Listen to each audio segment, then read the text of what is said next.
Hi, in this video we're going to take a look at how to use Google Forms to make digital locks to support games like digital breakouts or escape rooms or any type of similar game where you have to enter a code in order to advance to the next step.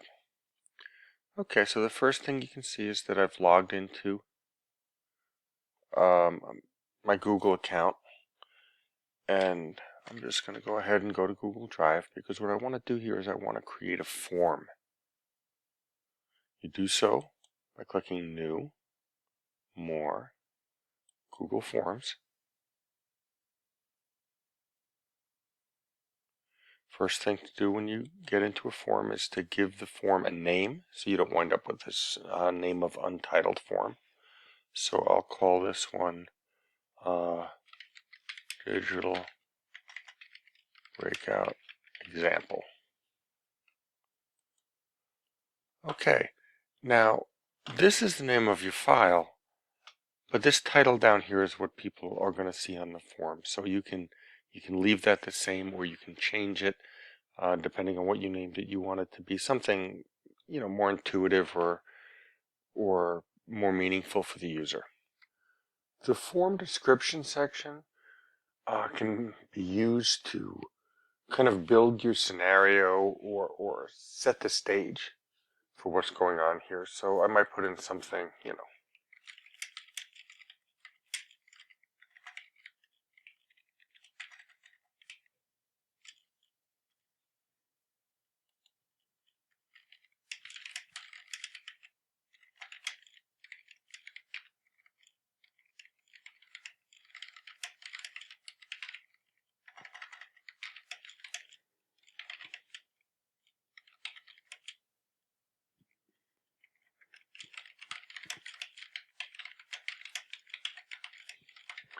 so I would probably work something out a little better than what I've just typed, but basically something to support the scenario of your game. Now the whole trick to setting up digital locks is to set up this question correctly. So a couple of things you always want to do. For question type, you want to pick short answer. You need to make this question required. You're always going to turn on response validation. And in most cases, I would say you're also going to turn on description. It allows you to give a little more information. While absolutely not required, I find that I most often do this. Maybe it's a personal preference. Okay, now, the first thing you have to do is you have to decide what type of answer or lock is going to be in here. So I could do something as simple as saying clue 1 up here and then providing a description down here. Or I could put more information in the title as long as I kept it relatively short. In that case, maybe I would need a description, maybe not. My tendency, as I said, is to tend to use both of these fields. Now, what you have to do, because you want to set this up generally to be an exact match. And when you're making an exact match, capitals count. So whether you're going to have a space in something or whether there's going to be a capital letter in there, that's going to have to match as well. So you can use this description space for something like please type in all caps, or remember the answer is case sensitive, or something to allow your users to know that there's a certain way that they have to enter that answer. You can also include the clue itself if you want. Now, you're generally going to have to provide more information to students than just what's on this form. Most common to use like a Google site to build that. So you can give more detailed information there if you choose not to do that on a breakout form. That's often appropriate. So it's some balance between those two things. But here I'm going to put the clue right in here. I'll say clue 1.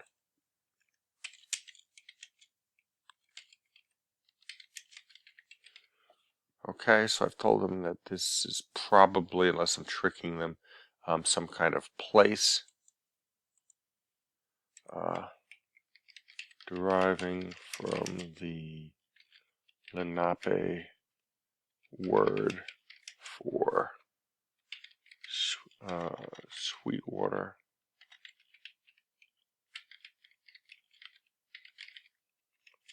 or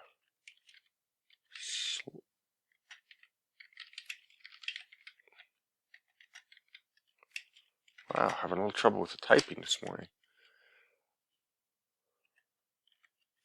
Okay, and now I've told them that this is their clue and that they should do that in all caps. Okay, so I've made this required so they can't skip this. That's important. And now I have to use this validation to make this work. Now, I've seen people use things like text, so I'll show you how to do that. And I could say text contains, sorry, the answer is Ramapo. And the only issue with this, we'll take a look at this in a second, but the only issue with this is that their answer must contain Ramapo. So if they were to type Ramapo, it would be correct and they would be allowed to proceed. But if they were to do something like this, which is an incorrect answer, Ramapo College, because the answer Ramapo is contained within Ramapo College, this would also pass. Okay, so this is why I tend not to choose text as a type for my validation. Okay. The other choice here is to pick something called regular expression, and you can always pick regular expression. That'll work for anything, whether it's a name or a number or a date or anything. So I tend just to do this. And then there, you would pick matches. So now if I say, that has to be the exact answer. Anything other than this, including, I've said all caps, so this is not in all caps, so this is wrong right now. So if they were to type it in all caps, it would be wrong at this point. So that would be a match for the clue that I've given them. And if I told them instead that to remember that it's case sensitive, then the appropriate thing would probably be the capital R and the rest being lowercase. Now you can give them a little message here.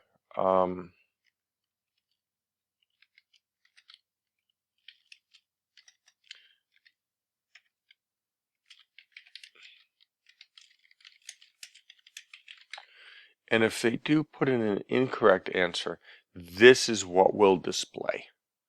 So here I've just kind of repeated part of what is up here or reminded them about the how to give the answer. You know, not the full clue, but how to give the answer. But you could put anything in there that you wanted. Okay, let's go to preview and see how this works. So here now, if somebody starts to type something, they think the place is called Mawa.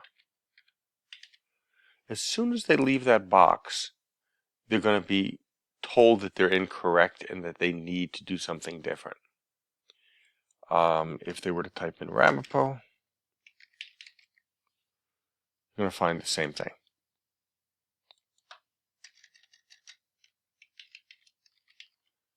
But once they get the correct answer, they're not going to be, an error message is not going to be displayed so that they can just proceed. Now, if I hit submit now, I'm going to get my confirmation page, which is great. You know, it would show that I've answered this question correctly, and I would just simply go into the confirmation page, and here we do that here. So I'm going to go to settings, presentation, and here's a confirmation. Okay, you have escaped and saved the day. Okay, so just click save, and we're ready for our second lock or our second question. So you can do this in a variety of ways. You can duplicate this and edit it. I'm just going to hit the plus button here and start over because I want to emphasize a couple of things. First, that your answer is always a short answer. Secondly, that you've required validation. third, that you've turned on response validation. I'm sorry, required, made it a required field. Turned on response validation and usually a description. So I'll follow the pattern that I started up here. Clue 2. And in this case, I'm going to tell them that it's a number. Under description, I'm going to give them the clue right here on the question. And the digits.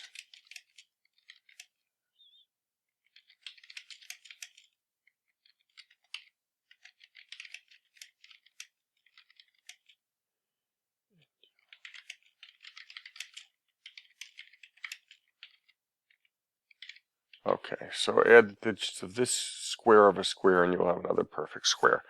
Okay, so in this case, I can leave it as number. I can say it is equal to the square of the square is 27. So if you add together the 2 and the 7, you get a 9, and that is also a perfect square. Give them an error message. Okay, and so that's an example of a number. Now, just to reiterate, without getting fancy, I could have made that a regular expression that matches 27.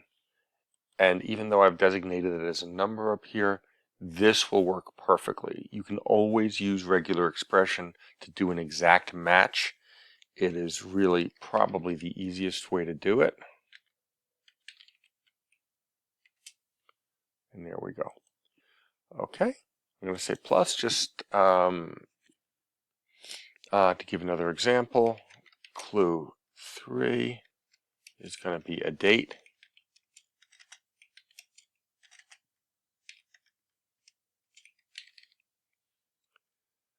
I'm going to require it. I'm not really going to make it a date. I'm going to make it a short answer. So I'm really not using Google Forms here to enforce, well, I could, but I don't have to. My pattern is just to use that regular expression. I know that it works. I know I can get an exact match, and so it just saves me some time to not have to worry about all this stuff here. Regular expression, match.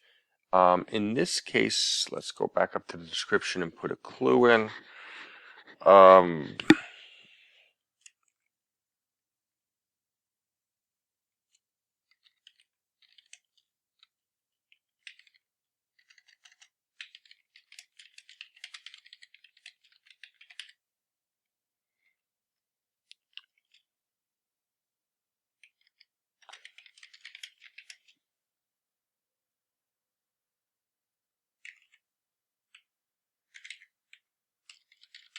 So whenever you're giving a date, you want to show them the correct format. So in this case, I'm telling them that they have to have a 2-digit month, a 2-digit day, a 4-digit year, and those are separated by slashes. If you wanted to use a different format, such as dashes, you certainly could do that. If you wanted to put this in, like right now, if this is the 1st of January, it's going to be 0101. So if you didn't want that to happen, you could give them an alternate format, although this one is probably the clearest. And this is going to be the founding date of Mahwah, New Jersey. And so my pattern here should be, this was actually founded on 0409 and 1849. So use the current error text. It could be anything as simple as, try again. Or you could give them greater clues such as college location. That one might be too much of a clue, honestly. I mean, they'd just have to guess at it and they'd get this clue and be able to figure it out. But you have to decide what's appropriate for your students. Okay, and one other type I'll show you. And by the way, like I said, you can just click this duplicate if you think that's going to save you some time. Not going to save me too much time in this particular case, but I'm going to make my 4th clue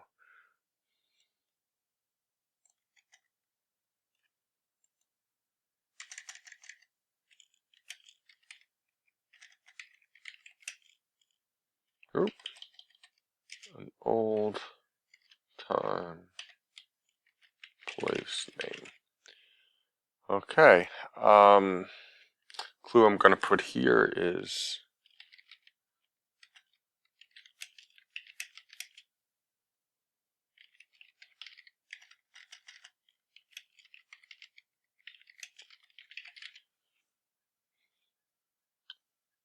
okay. Notice I am going to have to go in here and turn on my response validation. I'm going to go to regular expression. I'm going to say that it matches Hocus Township, which I find is the original name of Mawa, back on this founding date of 1849. Okay, and you know, I could put something in here. Let me jump over here and say Mawa history.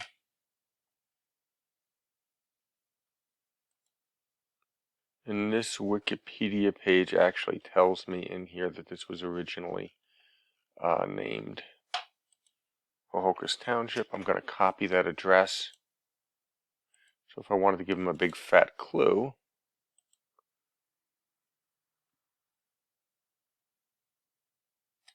there's the address there. Okay, let's come over here to the preview page and refresh it.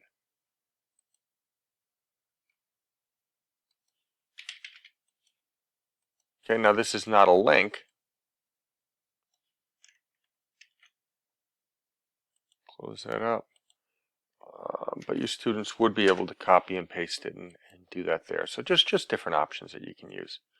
Now, lastly, let's look at some options for setting this up. Right now, it's set up so that they go through the 4 questions. If they get all 4 correct, it would allow them to submit. What we're really doing here is we're using validation to prevent them from submitting the form until they have the correct answers. So if they never figure out those 4 correct answers, they never get to submit. That's how the game works. Okay, so that's one way to do it. Another way to do it on the form here, instead of having one page with all their clues on it, and this is, you know, this is just a matter of preference. It's not critical. You could break this into sections so that once they completed one question and got it right, they were presented with the second question. Matter of design, a matter of choice by the teacher, but one impact I can see having is I can certainly see students running off and saying, okay, let's divide up the work. We're on a team, so we have 4 people on a team. Everybody take a clue and figure it out. If you want to discourage that and have the students work more as a team, you can present them with one question at a time, and therefore that doesn't allow them to split up as a team. They've got to solve this before they can move on. Now, to do that, it's fairly simple. You would just simply use this add section option in Google Forms. So here I'm going to change digital breakout example here. I'm going to, let's add a title and description. Okay, that's all the way down here. I'm going to bring that up to the top here, and I'm going to just say something like part 1 description. Solve this clue in order to move on. Okay, so there it is. Part 1 is right above clue 1. I'm going to click right on clue 1 now. I want these to be exposed when the game loads. And then I'm going to hit the section button. And you can see that right under clue 1, I've got this second section. And what this means is that this is not going to display until after they answer, until after they're able to submit this question. See, right now this is set on after section 1. So after I click here and then say continue, I'm going to go on to the next section. I can also specify that it's just going to be section 2. See, section 1 got the default of the header up at the top here, the default breakout example. That's why I needed to add this description in here, just to kind of even things up. Here I'm just going to call this part 2. You are clever. Let's see if you can handle the next clue.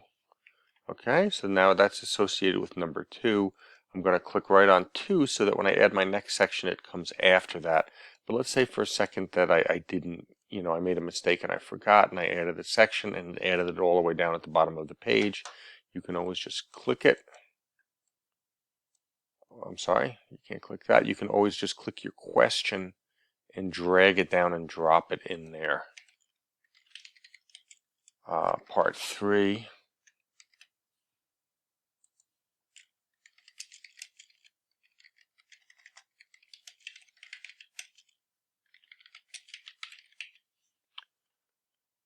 And I'll just put in section 4. Oh, see, I messed it up. No problem. I just drag 3 into section 3. I drag 4 into section 4. And these are going to really be set up to advance in order by default.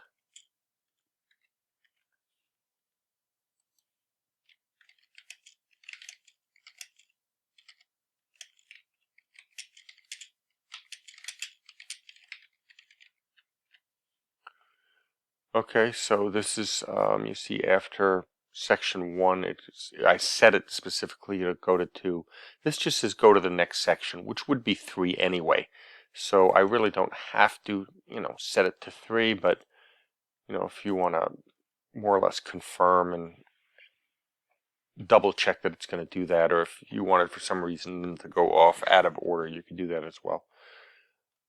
Okay, you just have to make sure that logically it makes sense and you're going to get to the end when you want to. Okay, let me go back here and we'll see how the game plays out now. So, oh, great. Now you've got just the first question with this part 1 here. I'm going to fill that out. So there's a special place. My special place was called Ramapo. Oh, it's written in all caps. Okay. Next, it now allows me to go on to the second lock, which is the number. For some reason, that was 27. Okay, a date.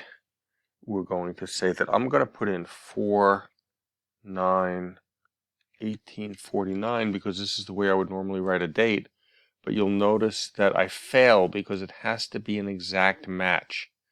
And so I'm going to need 04/09 to make this work. And yes, if they failed once, when they do get it, when they type it incorrectly, they're going to find out because the error message is going to automatically disappear. But if your answer is even a little bit complex, I don't think it's going to be terribly easy to just do a guess and test kind of process. An answer like this, they could guess and test for an awfully long time before they stumbled on the correct answer. So they're really going to be better off in solving the mystery, doing the research. An old-time place would be Hocus. Oop. I don't think I did this one all caps. So remember, Hocus Township. That looks correct. Submit. You have escaped and saved the day. Okay, so those are the basics of how to do it. Obviously, take your time, make the scenario compelling. Think of answers to locks that are going to require students to do the appropriate amount of work and really support your learning objectives.